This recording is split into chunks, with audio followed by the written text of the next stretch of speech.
የኢራን አብዮታዊ ዘብ ሚሳኤሎቻችን ተፈትሸው ተስተካክለው ተቀምጠዋል አለ። ከዚህ ቀደም ከእስራኤልና ከአሜሪካ ጋር ፍልሚያ ውስጥ በገባንበት ሰዓት ተጎድተው የነበሩት ሚሳኤሎች ተጠግነዋል፣ ሁሉም ነገር ዝግጁ ነው ሲል መግለጫ ሰጥቷል። አሜሪካና ኢራን ብርቱ ፍልሚያ ይጠብቃቸዋል በሚባልበት በዚህ ሰዓት ነው ይህ መግለጫ የወጣው። በተመሳሳይ የቀድሞው የሊቢያ መሪ ኮሎኔል ሙአመር ጋዳፊ ልጅ አይሻ ጋዳፊ ለኢራናውያን ያስተላለፈችው ልብ የሚነካ መልእክት ብዙዎችን እያነጋገረ ይገኛል። አይሻ ጋዳፊ ኢራናውያን ሆይ ስሙኝ፣ ከተኩላ ጋር እንዳትደራደሩ፣ አሜሪካን በፍጹም አትመኗት፣ አባቴም አሜሪካን አምኖ የኒኩሌር የጦር መሳሪያውን አሳልፎ ሰጥቶ ነው የተካደው።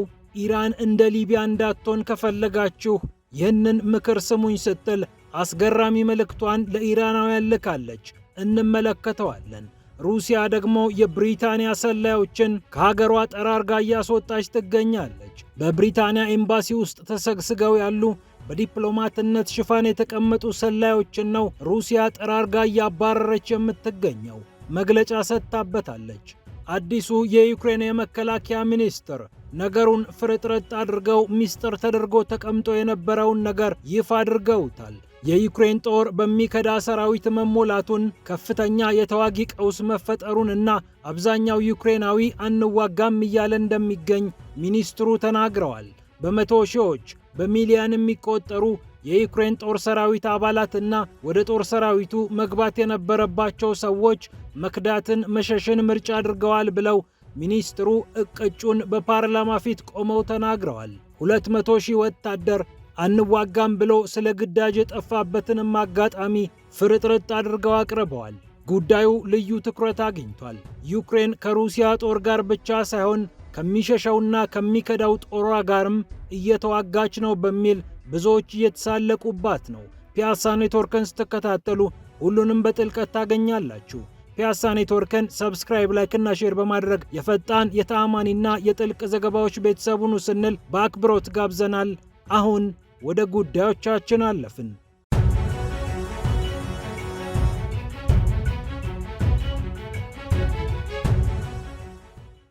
የኢራን አብዮታዊ ዘብ ሚሳኤሎቻችን ተከማችተውና ተፈትሸው ለግዳጅ ዝግጁ ሆነዋል እያለ ይገኛል። አብዮታዊ ዘቡ ከዚህ ቀደም ከእስራኤልና ከአሜሪካ ጋር ከገባንበት ፍጥጫ በኋላ የተጎዱ ነገሮች ተጠግነዋል፣ የተሰነጠቁት ታክመዋል፣ ለግዳጅ ዝግጁ ነን ሲል ነው መግለጫ ያወጣው። የአሜሪካ ጦር ኢራንን ከዛሬ ነገ ያጠቃታል፣ ምናልባት በሰዓታት ጊዜ ውስጥም ኢራን ልትጠቃ ትችላለች የሚለው ዜና አየሩን በሞላበት ጊዜ ነው የኢራን ጦር ይህንን ነገር ይፋ ያደረገው። አናዶሉ የዜና አውታር የጠቀሳቸው ብርጋዴር ጀነራል ሳይድ ማጂድ ማሱቪ በጉዳዩ ላይ በሰጡት ማብራሪያ የኢራን ጦር ከዚህ ቀደም ከነበረው አቅም የበለጠ አቅም ገንብቶ የሚሆነውን ነገር እየተጠባበቀ ይገኛል። ከዚህ ቀደም ከነበረን አቅም በላይ የበለጠ አቅም አለን ያሉት ማሱቪ የሀገሪቱ ጦር ከመቼውም ጊዜ በላይ ዝግጁ ነው ብለዋል። ከኢራን ጉዳይ ሳንወጣ የቀድሞው የሊቢያ መሪ ኮሎኔል ሙአመር ጋዳፊ ልጅ አይሻ ጋዳፊ ለኢራናውያን ያስተላለፈችው መልእክት ብዙዎች እየተቀባበሉት ይገኛሉ። የብዙዎችንም ልብ ነክቷል። ከሀገሬ ከሊቢያ ተማሩ ብላለች አይሻ ጋዳፊ። ተኩላውን አምናችሁ ከተኩላው ጋር አትደራደሩ፣ አሜሪካን በጭራሽ አትመኗት ብላለች አይሻ ጋዳፊ። የአይሻ ጋዳፊ መልእክት የመጣው ኢራን በአመፅ በተሞላችበት አሜሪካና እስራኤልም አጋጣሚውን እንዴት እንጠቀም እያሉ በሚያስቡበት ጊዜ ነው። ሀገሬ ሊቢያ የወደቀችው ከውስጥ በተፈጠረ ችግር አይደለም፣ በአሜሪካ ክህደት ነው ትላለች አይሻ ጋዳፊ። አባቴ ያኔ ከአሜሪካውያን ጋር ተደራድሮ የኒኩሌር የጦር መሳሪያ ፕሮግራሙን እንደሚተውላቸው ቃል ገባላቸው። አሜሪካዎቹም ደስ አላቸው፣ እጁን ጨበጡት፣ አበረታቱት። ኋላ ላይ ግን ኔቶ ሊቢያን ደበደበ፣ የአባቴንም ቃል ኪዳን አጠፈ። አባቴንና ሌሎቹን ገድሎ ሊቢያን አፈራረሰ። ተመልከቷት አሁን ሀገሬን ሊቢያን። የሰው ልጅ እንደ ባሪያ የሚሸጥባት የፈረሰችና የወደቀች ሆናለች። አሜሪካና ኔቶ ሊቢያን ከመደብደብ ውጪ የፈየዱላት ነገር የለም። እዚህ የደረስነው በኔቶ የቦምብ ድብደባ ነው። አባቴ እነርሱን አምኖ ባይደራደር ኖሮ ይሄ ሁሉ ነገር ላይፈጠር ይችላል። እናንተ ኢራናውያን ብዙ ማዕቀቦችን አልፋችሁ እዚህ ደርሳችኋል። ሉዓላዊነታችሁን ሳታስነኩ ቆይታችኋል። ይህ ደግሞ ጀግንነት ነው። ከምንም በላይ አሜሪካን አትመኗት። ከተኩላው ጋር እየተደራደሩ በጊቷን ማዳን አይቻልም ስትል አይሻ ገዳፊ መልእክቷን አስተላልፋለች።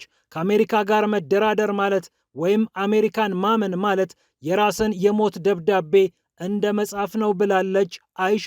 አምስተኛዋ የጋዳፊ ልጅ፣ ከአብራካቸው የተገኘችው ብቸኛዋ ሴት ልጅ፣ በጥብቅናም በጥበብ ስራዋም የምትታወቀው አይሻ ገዳፊ ለኢራናውያን ይህንን ልብ የሚነካ መልእክት ስትልክ ቁጥራቸው ቀላል የማይባሉ ሰዎች እውነቷን ነው አይሻ እያሉ ይገኛሉ። አሜሪካ እኮ ማዕቀብን እንደ ዲፕሎማሲ፣ በቦምብ መደብደብን እንደ ሰላም ማስከበር የምታይ ሀገር ነች። የእስራኤልን የጅምላ ጭፍጨፋ የምትደግፍ፣ ለአንዱ የምታደርገውን ሌሎች ሲያደርጉት እንዴት ይደረጋል የምትል ሀገር ነች። እናም እንዴት ታምኗታላችሁ? በምዕራባውያን ኢምፔሪያሊስቶች ቃል ኪዳን አትሸወዱ። ቃሎቻቸውን ለማጠፍ አንዳች እንኳን አያመነቱም። ከሃዲዎች ናቸው። እነሱ ከአንድ ቦታ የሚደግሙት ጦርነትን ብቻ ነው በማለት አሜሪካ ላይ ያላትን ቅያሜ በሰፊው ጽፋለች። ስለተከታተላችሁኝ አመሰግናለሁ። ፈጣሪ ኢራንን ይጠብቅ ስትል መልእክቷን አሳርጋለች አይሻ ገዳፊ።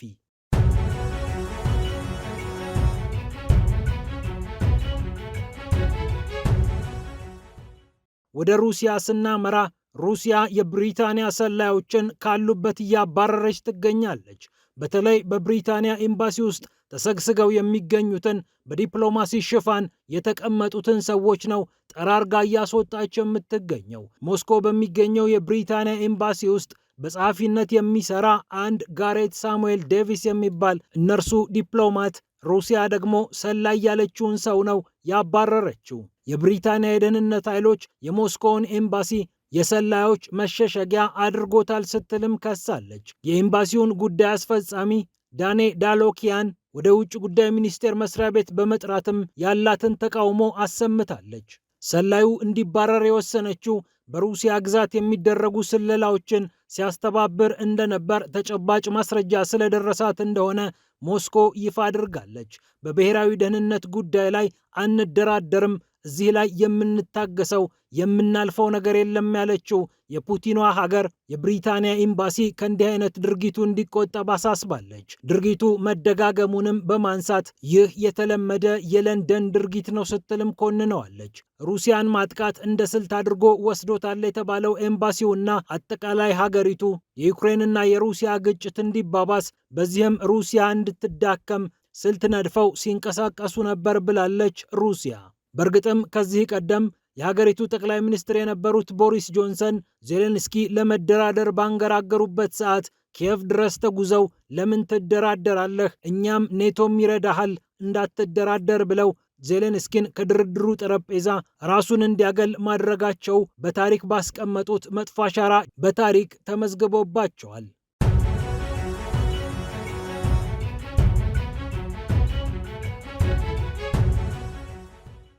ከዩክሬንና ከሩሲያ ጉዳይ ሳንወጣ አዲሱ የዩክሬን መከላከያ ሚኒስትር ነገሩን ፍርጥርጥ አድርጎ ፓርላማ ፊት ያቀረበው እውነት ብዙዎችን አነጋግሯል። ጦርነቱ ከተጀመረ አንስቶ ዩክሬን እንዲህ አምና አታውቅም እየተባለ ይገኛል።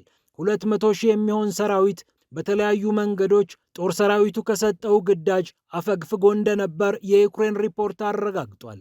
ሳያስፈቅዱ ከግዳጅ መልቀቅ በዩክሬን ጦር በኩል በተደጋጋሚ እየታየ ነው ተብሏል። 2 ሚሊዮን የሚሆኑ ዩክሬናውያን ደግሞ በወታደራዊ አገልግሎት ላለመሰማራት ራሳቸውን እየደበቁ እንደሚገኙ አዲሱ የመከላከያ ሚኒስትር አረጋግጠዋል።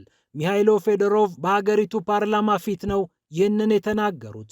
አሁን የዩክሬን ፈተና ከሩሲያ ጦር ጋር መዋጋት ብቻ ሳይሆን ከራሷ ጦር ጋር ግብ መፍጠርም ነው ተብሏል። ሚሃይሎ ፌዶሮቭ ያረጋገጡት ነገር ከዚህ ቀደም በተደጋጋሚ ሲነሳ የነበረ ነው። የዩክሬን መገናኛ ብዙሃንም በትንሹ 235,000 የሚሆን ሰራዊት ከግዳጅ እንዳመለጠ ሲገልጹ ነበር። አንዳንዶቹ በፍቃድ አሳበው ከወጡ በኋላ ዳግም አይመለሱም። ሌሎቹ ደግሞ በግጭቱ ወቅት የሚሸሸግበት ቦታ አጣሁ ብለው ስውር ይላሉ። አብዛኛዎቹ መልሰው ወደ ዩክሬን ጦር በግድ የሚቀላቀሉበት እድል ቢኖርም መሸሽን ግን አማራጭ አድርገው እየተጠቀሙበት እንደሚገኙ ማሳያ ተደርጓል። ያለ ፍቃድ ከግዳጅ መጥፋት ከ5 እስከ 10 ዓመት የሚያስቀጣ ወንጀል ነው በዩክሬን ወታደራዊ ሕግ መሰረት። ሙሉ ለሙሉ መኮብለል ወይም መክዳት ደግሞ እስከ 12 ዓመት በእስር ቤት ሊያስወረውር ይችላል። ከጊዜ ወደ ጊዜ ከፍተኛ የሰው ኃይል እጥረት የገጠማትና ይህንንም ለመሙላት እየተቸገረች የምትገኘው ኪየቭ ድሮንን መሰረት አድርጋ ውጊያውን ለማስቀጠል ብትሞክርም በድሮን ቴክኖሎጂ ሩሲያ ያሳየችው እመርታ ብዙም እያነቃነቃት አይደለም።